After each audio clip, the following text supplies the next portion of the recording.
कैलाश चौक पे रहने वाले अच्छे और सच्चे हिंदुस्तानी हिंदू और मुसलमान भाइयों को ऑल इंडिया मजलिस-ए-इत्तेहादुल मुस्लिमीन की तरफ से बैरिस्टर असदुद्दीन ओवैसी साहब का एक छोटा सा सिपाही पंडित मनमोहन झागामा आदाब और नमस्कार करने आया है। आप के बीच आने का मकसद, आपको पता है कि सामने लोकसभा चुनाव है और इस चुनाव में हमारे साथ साथ अदर पार्टी के भी लोग आपके बीच आएंगे, आकर के अपने हक में वोट करने की अपील भी करेंगे। लेकिन आप वोट पतंग छाप को क्यों दें और कांग्रेस को और जदयू को वोट क्यों नहीं दें, ये बातें मैं आपके बीच कहने और आपसे बात करने आया हूं। उत्तर प्रदेश की सरजमी से मैं आपके पास आया हूं और आने का मकसद सिर्फ एक है, क्योंकि आज बिहार दर्द से कराह रहा है। आज बिहार का नौजवान हाथों में डिग्री लेकर पटना के सदन में जाकर के अपने हक की बात करता है तो उसके लाठी और डंडे चटकाए जा रहे हैं। आज बिहार में गरीब मां रो रही है, न जाने कब उसके बेटा को यह सरकार फर्जी मुकदमे में फंसाकर उसे जेल भेज दी। बिहार में हमारी बहनें रो रही है, न जाने कब उसके भाई का यहां की प्रशासन, यहां की पुलिस फर्जी एनकाउंटर में उसे एनकाउंटर करने का काम कर दे। बहुत सारे दर्द को समेटे हुए उत्तर प्रदेश और बिहार रो रहा है मेरे भाई, दर्द से कराह रहा है। और रोते हुए मां की आंखों से आंसू कौन पोंछेगा? उस बहन का भाई कौन ला के देगा? ऐसी व्यवस्था कब बनेगी कि बेगुनाहों पे जुल्म नहीं होगा? राष्ट्रीय जनता दल की सरकार बने तो मौज करेगा कोई, राष्ट्रीय जनता दल की सरकार बने ठेकेदारी लेगा कोई, और उस वक्त में जेल जाने की संख्या होगा तो वो गरीब का होगा, कमजोर का होगा, इस बिहार के मुसलमानों का होगा। आखिर ये कब तक चलता रहेगा? जिस कांग्रेस पार्टी को 17 साल बिहार के गरीब, कमजोर, मजलूम, सदे कुचले लोग, हमारे मुसलमान भाई पूरी ताकत के साथ उसे सरकार बनाने का अधिकार दिया, लेकिन क्या मिला? क्या मिला मेरे बिहार को? वही दर्द, वही सिकन, वही चेहरे पे मायूसी। क्या मेरा हक नहीं? मैं इस भारत देश का अंग नहीं हूं? तो इसके जिम्मेदार कहीं ना कहीं हमारे बाप दादा भी रहे। इसके जिम्मेदार आज हम लोग हो जाएंगे अगर हमसे गलती हो गई तो। और अगर मेरी बात यहां हमारे हिंदू समाज के भाई के कानों तक जा रहा हो, मेरी मां बहनों तक जा रहा हो, तो मैं कहना चाहूंगा कि मां मुसलमान का हो या मां हिंदू का हो, दिल तो मां का मां जैसा ही होता है। जब किसी मुसलमान का बेटा रोता है, जब किसी मुसलमान के बेटे पे जुल्म होता है, तो मैं समझता हूं कि मेरी हिंदू मां भी रोती होगी। और जब किसी हिंदू के बेटे पे जुल्म होता है, तो मैं समझता हूं मेरी मुसलमान मां बहनें भी रो रही हो। और आज मुद्दतों बाद ये वो किताब है जिसने हमें क्रांति को लिखने का काम किया है। लेकिन बिहार की दुर्दशा, लेकिन मैं सैल्यूट इसलिए करने आया हूं आप लोगों को, क्योंकि आपकी इस धरती ने अंगड़ाई ली है।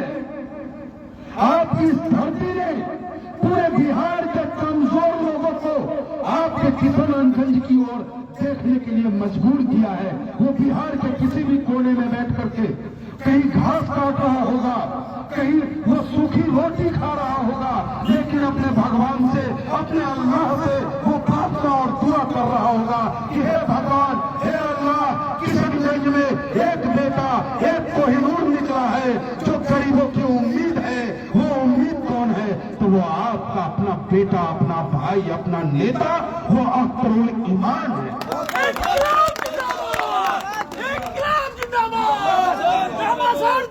जिंदाबाद जिंदाबाद जिंदाबाद जिंदाबाद जिंदाबाद जिंदाबाद जिंदाबाद जिंदाबाद।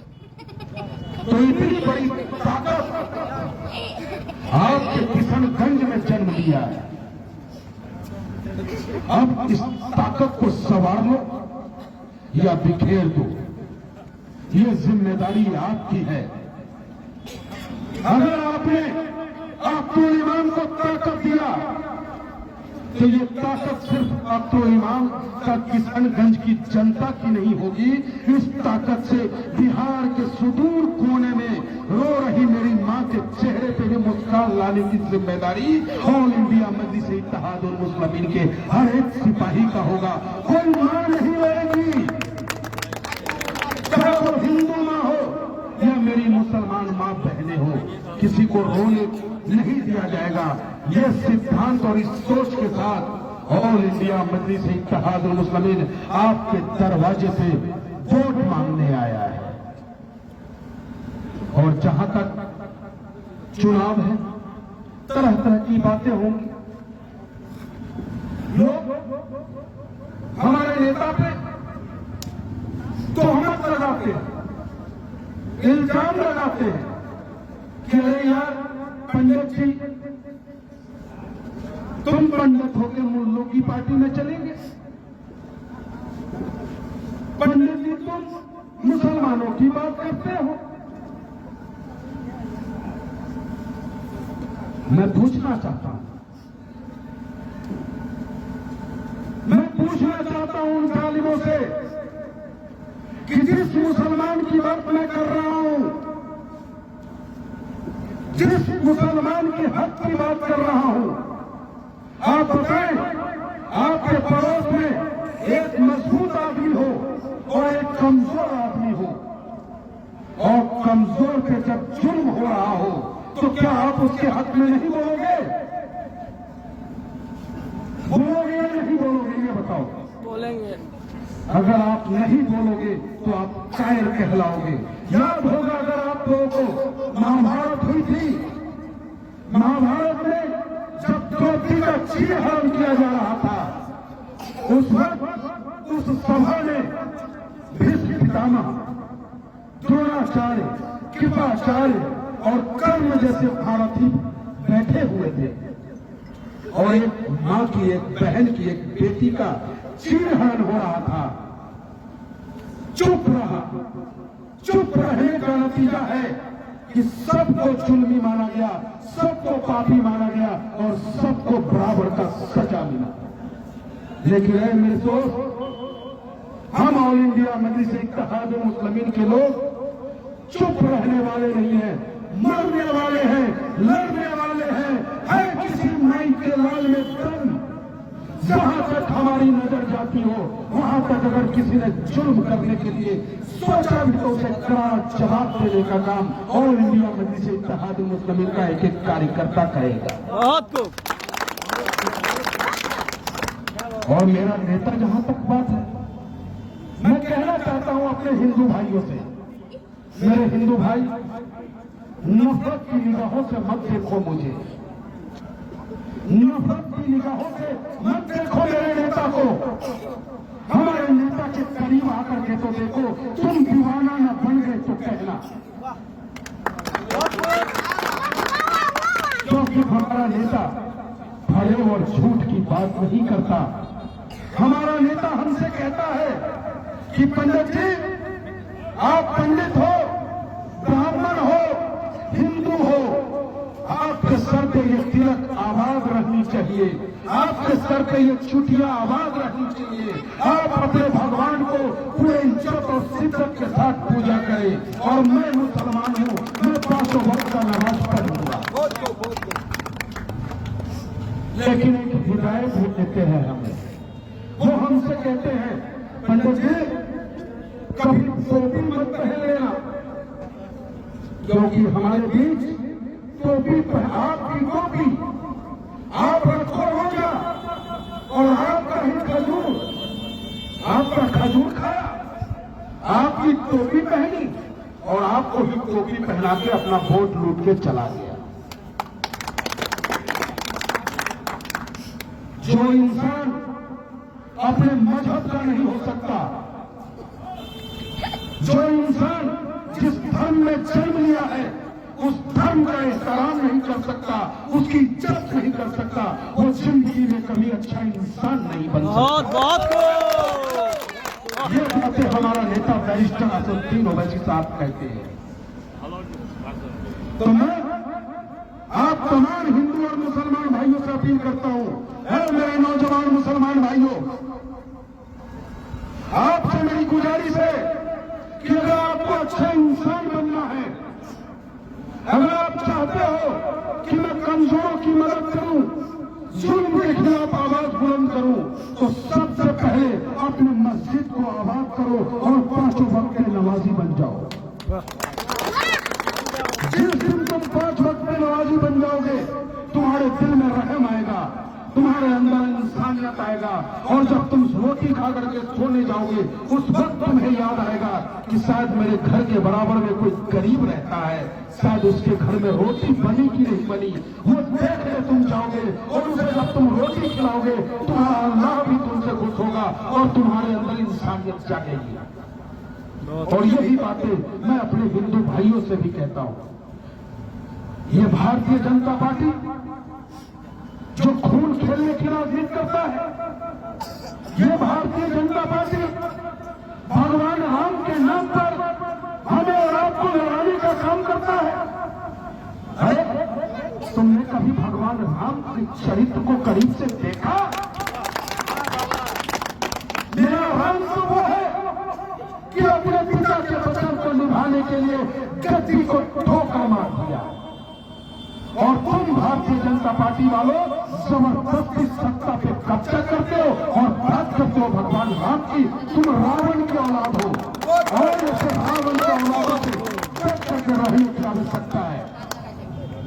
तो मेरी आपसे अपील है, मेरे भाई, बिहार की उम्मीद को जिंदा रखो, हर गरीब चेहरे पे मुस्कान आ जाए, हर उस अंधेरी सुरंग में प्रकाश आ जाए, और ये तभी संभव है जब हम सब एक साथ मिलकर के इंकलाब जिंदाबाद, इंकलाब जिंदाबाद, जब हम सब मिलकर के इंकलाब जिंदाबाद करेंगे, जालिमों के खिलाफ संघर्ष करेंगे, और आने वाली 26 तारीख को 4 नंबर बटन, आपका अपना बटन, सुरक्षा और सम्मान की गारंटी देता है आपको पतन चुनाव चिन्ह।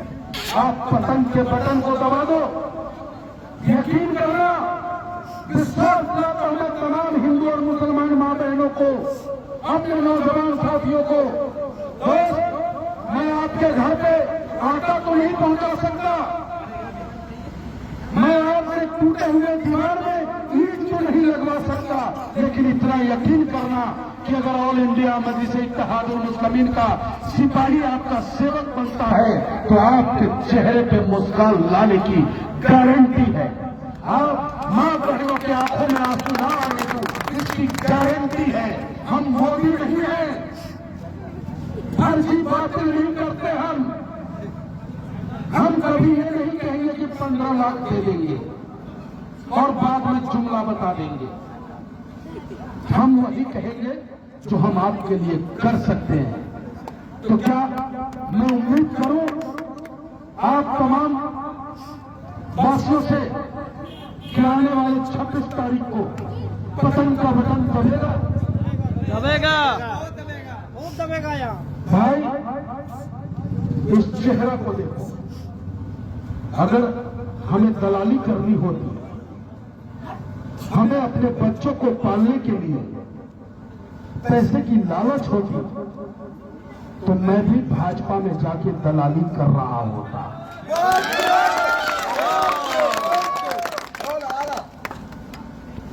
हमें दर्द है अपने लोगों का। मैं वंशज हूं चंद्रशेखर आजाद का, मेरा नेता वंशज है अशफाकुल्ला खान का। कि जब जब देश पर आपत्ति आई है, तब तब इस देश का हिंदू और मुसलमान एक थाली में खाना खाया है और एक थाली में खाना खा करके मुट्ठी को हम एक साथ बुलंद किया और इनकलाब जिंदाबाद करके देश को मुसीबतों से आजाद कराने का काम किया। तो हम लोग फांसी के फंदे को चुनना तो पसंद करेंगे, लेकिन जालिमों के आगे झुकना पसंद नहीं करेंगे। तो है अगर हिम्मत तो लगा दो जोर। इस लोकतंत्र में किसी को भगाने और कमजोर करने के लिए लाठी और डंडे की जरूरत नहीं है। इस लोकतंत्र में अगर आपको ताकतवर बनना है, क्योंकि आज के डेट में कोई राजा रानी के पेट से पैदा नहीं लेता। आज जो राजा बनता है वो आपके अंगूठे के दम पर बनता है।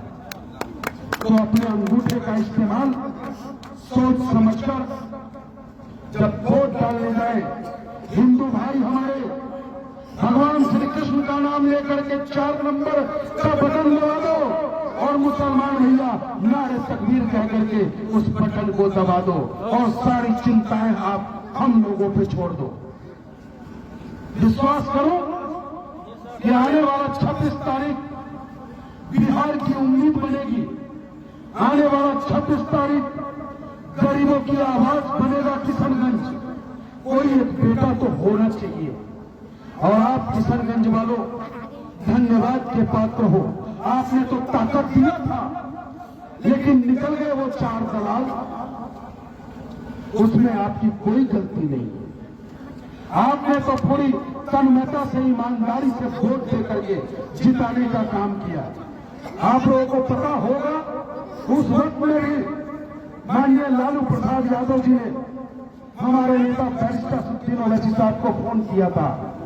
उनसे कहा था कि बैरिस्टर साहब हम सरकार बनाने जा रहे हैं, आप अपना 5 विधायक का समर्थन दे दो। बैरिस्टर साहब ने कहा था जरूर आप अपनी संख्या पूरा करें, 5 विधायक आपके साथ। उसके बावजूद क्या जरूरत आन पड़ी कि हमारे विधायकों को खरीदा गया, हमारे विधायकों को तोड़ा गया।